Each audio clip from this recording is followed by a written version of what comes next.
ഇപ്പോൾ ട്രെൻഡിങ് ആയിക്കൊണ്ടിരിക്കുന്ന മറ്റൊരു ബിസിനസ് മോഡലാണ് മിനി കോൺഫറൻസ് ഹാളുകൾ. നമുക്കറിയാം കേരളത്തിൽ അങ്ങനെ ഒരുപാട് ബിൽഡിങ്ങുകളുണ്ട്. ഈ ബിൽഡിങ്ങുകളുടെ ഒക്കെ ഗ്രൗണ്ട് ഫ്ലോറും ഫസ്റ്റ് ഫ്ലോറും ഒക്കെ മിക്കവാറും വാടകയ്ക്ക് പോയിട്ടുണ്ടാവും. പക്ഷേ സെക്കൻഡ് ഫ്ലോറും തേർഡ് ഫ്ലോറും മിക്ക ബിൽഡിങ്ങുള്ളതും കാലിയായിരിക്കും. അപ്പോൾ ആളുകൾ എന്ത് ചെയ്യും? അതുപോലെ ഹിന്ദിക്കാർക്കോ ബംഗാളികൾക്കൊക്കെ വാടക കൊടുക്കും. അതോടുകൂടി ആ ബിൽഡിങ്ങിൻ്റെ ഭംഗി മുഴുവൻ പോകും.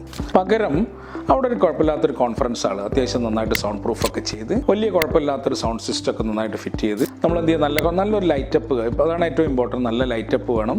പിന്നെ താഴെ പാർക്കിങ്ങിനുള്ള സൗകര്യം വേണം, AC വേണം. ഭക്ഷണം കഴിക്കാനൊക്കെ ഉള്ള ചെറിയൊരു സൗകര്യം കൂടെ ഉണ്ടായിക്കഴിഞ്ഞാൽ അത് ഭംഗിയാവുകയും ചെയ്യും. ഇങ്ങനെയുള്ള സംവിധാനങ്ങളൊക്കെ സെറ്റ് ചെയ്ത് കഴിഞ്ഞാൽ തീർച്ചയായിട്ടും അവിടെ നല്ല പ്രോഗ്രാമുകളവിടെ വരും. ഇപ്പോൾ കേരളത്തിൽ ഒരുപാട് മതസംഘടനകളുണ്ട്, രാഷ്ട്രീയ സംഘടനകളുണ്ട്, മോട്ടിവേഷൻ സ്പീക്കേഴ്സ് ഉണ്ട്, പിന്നെ അതേപോലെ ബിസിനസ് മീറ്റപ്പുകൾ. ഇതിനൊക്കെ നല്ല കോൺഫറൻസ് ഹാളുകൾ ആളുകൾ അന്വേഷിച്ചെടുക്കുകയാണ്. ഇങ്ങനെയുള്ളൊരു കോൺഫറൻസ് ഹാൾ ഉണ്ടാക്കാൻ വേണ്ടിയിട്ട് നമുക്കൊരു 100 പേർക്ക് അല്ലെങ്കിൽ 250 പേർക്ക് ഇരിക്കാനൊക്കെ ഉള്ള കപ്പാസിറ്റിയുള്ള ഒരു ഹാളിന് നമുക്കൊരു 10 ലക്ഷം 15 ലക്ഷം ആ റേഞ്ചിലൊക്കെ ചെയ്യാൻ പറ്റും. ഇനിയിപ്പോൾ അതിലും ചുരുക്കി ചെയ്യണമെങ്കിൽ അങ്ങനെയും ചെയ്യാം. ഇപ്പോൾ പുളിക്കലങ്ങാടിയിൽ അതേപോലെ ഒതുക്കുങ്ങലൊക്കെ ഞങ്ങൾ ചെയ്തിട്ടുള്ള ഹാളുകളൊക്കെ ഏകദേശം ഒക്കെ സക്സസ് ആണ്. ഇപ്പോൾ പുളിക്കലങ്ങാടിയിൽ ലെഗ്രാൻഡ് ഹാളുണ്ട്, ഒരു BTV ഹാളുണ്ട്. ഒന്നിൽ 100 പേർക്ക് ഇരിക്കാൻ പറ്റും, ഒന്നിൽ 250 പേർക്ക് ഇരിക്കാൻ പറ്റും. ഇങ്ങനെയുള്ള ഹാളിലൊക്കെ ഇഷ്ടംപോലെ പ്രോഗ്രാമുകൾ ഇങ്ങനെ നടക്കുന്നുണ്ട്. അതൊരു റവന്യൂ ജനറേഷനുള്ള നല്ലൊരു മാർഗ്ഗമാണ്. അപ്പോൾ ഇങ്ങനെയുള്ള എന്തെങ്കിലും ആവശ്യം നിങ്ങൾക്കുണ്ടെങ്കിൽ തീർച്ചയായിട്ടും ഞങ്ങളെ കോൺടാക്ട് ചെയ്യാവുന്നതാണ്. BTV ബിൽഡേഴ്സ് ഇങ്ങനത്തെ ഒരുപാട് കൺസ്ട്രക്ഷൻസ് ഇപ്പോൾ ചെയ്തുകൊണ്ടിരിക്കുന്നുണ്ട്. Anyway, okay, thank U.